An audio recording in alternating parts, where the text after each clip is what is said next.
Сәлем қыздар, менімен хит болып жатқан клубника в шоколадынан дайындайық. Ол үшін біз клубникамызды жақсылап жуып аламыз қайта-қайта, және де бумажный салфеткамен жан-жағын сүртіп сушить ететін боламыз.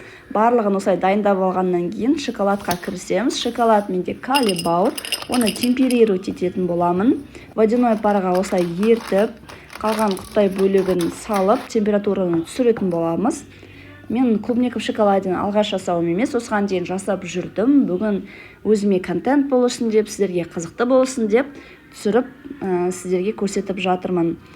Температурамызды түсіргеннен кейін әрбір дайындап қойған клубникамызды осылай шоколадымызға салып, батырып, бір-бірлеп осылай дайындаймыз. Келе жатқан наурыз мерекелерінде үйлеріңізге жасап, болмаса сыйлыққа жасайтын болсаңыздар, өте тамаша десерт. Балаларыңыз да өз үйде сүйіп жейтін, күнде сұрайтын десерттің бірі болады клубника в шоколаде. Ал мына жерде мен деген жасаған клубникаларымды молочный черный шоколадпен безендіріп жатырмын. Осындай әдемі болып шықты менде. Енді қызым дәмін көріп жатыр.